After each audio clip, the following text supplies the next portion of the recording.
Hola, mi amigos, ¿cómo estás?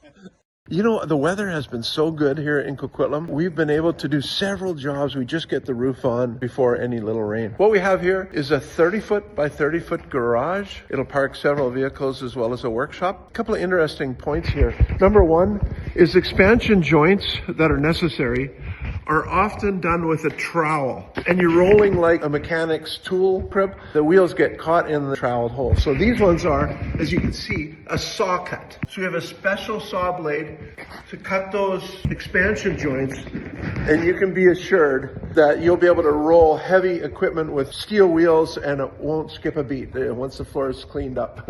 Right now, it worked out perfect as well. The homeowner saved a little money. They wanted to paint the hardy board themselves. So here they are, all dried and stacked, ready to go on the wall. By painting it themselves, we were especially happy that we had the roof done for them in time. As you can see, all the hardware is in place where the trusses meet the walls, beautiful high walls. And then he's got the smaller overhead door and then the 16-footer. So an 8 and a 16 for the 30-foot wide. It's going to work out wonderful for him. You can see the step foundation. It steps up because the backyard is higher than the lane. And I'm going to show you a little bit about that. Before we do that, here's the hardy board going on. We have rain screen design principles on the hardy board. And that's very important to have rain screen here in the wet coast. We didn't do that so much in San Diego.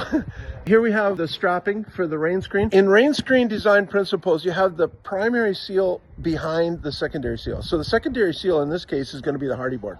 If water penetrates or gets around the hardy board, the water is controlled in that pressure equalized cavity that the strapping allows. And then the primary seal is high and dry, what we call high and dry in the construction industry. And that's the tie vac and the seal at the wall there. So that's what's going on for siding. It's going to look quite nice when it's all done. And what I wanted to show you as well is the transition for the backyard. So you can see it's shorter here because the lane is lower. So we made that transition that's going to be all grass and finished nicely. And what's important with poured in place is that each riser is to code and consistent. It's a trip hazard if you have one stair that's different.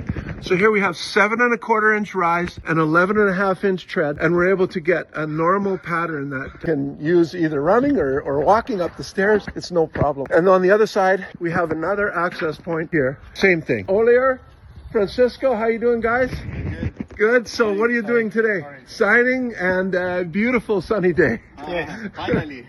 Yeah. A few rainy days. Yeah, we've been lucky. And on this side, it's not too bad, but the other side where the water falls off, there's a lot of rain when it falls. Estamos instalando el siding. Acabado exterior, tal vez. El acabado exterior lo estamos instalando. Este es de concreto o fibrocemento y es de protección contra la humedad. Se instala abajo hacia arriba sobre los rieles de instalación.